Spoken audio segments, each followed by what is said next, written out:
తెలంగాణలో నిప్పులు రాజేసిన కేతనపల్లి మున్సిపాలిటీ వల్ల రాజకీయ పార్టీలే కాదు, ఇక్కడ భార్యాభర్తలు కూడా కొట్టుకుంటున్నాడు. అదేంటో చూడండి ఒకసారి. ఏమయ్యా పోటీ ఏమంటే చేయకపోతివి అని ఆమె అంటే, నువ్వన్నా చేయకపోతివి మరి మహిళగా అవకాశం వచ్చింది కానీ నేను అన్నాడు. ఎందుకులే మనం గెలిచేటోళ్ళం కాదు, ఏం కాదు, నీ 10-15 లక్షలు తోప కొట్టుకోవాలి మున్సిపాలిటీ అయినా కూడా, మళ్ళీ కాళ్ళు వేళ్ళు మొక్కాలి, కడుపు పట్టుకోవాలి, అంత ఏంది అని చెప్పేసి అంటే, ఓ పిచ్చోళ్ళారా చూసిర్రా ఇప్పటికన్నా.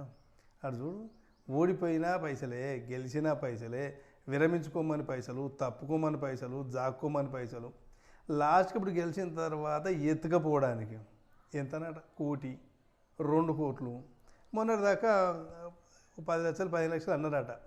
వీళ్ళు వెళ్ళయింది రాయింది ఎటోళ్ళటు వేరు ఎట్లా అని చెప్పేసి జిద్దుకు పోయి ఓ పెద్ద మనిషి, బాగా డబ్బులున్న పెద్ద మనిషి 2 కోట్లు అంటున్నట, 3 కోట్లు అంటున్నట. ఘోరం. ఎవరైనా అమ్ముడు పోతారు, ఎందుకంటే 2-3 ఎమ్మెల్యేనే 1 కోటి 2 కోట్లు పోగలరు. ఎందుకు ఈ కౌన్సిలర్ పాపం ఒక్కొక్కరు బాగా పేదోళ్ళు ఉన్నారు, ఇక వాళ్ళకన్నా అవుతుంది, ఏం చేస్తాం ఎవరు. కానీ భార్యాభర్తలు కొట్టుకోకూరి, ఎప్పటికి ఉండే అట్లా. ఏదో ఈసారి అవకాశం వచ్చింది అట్లా అన్నారు. కానీ సరే నడవని, మనం మళ్ళీ సరిగ్గా చూద్దాం.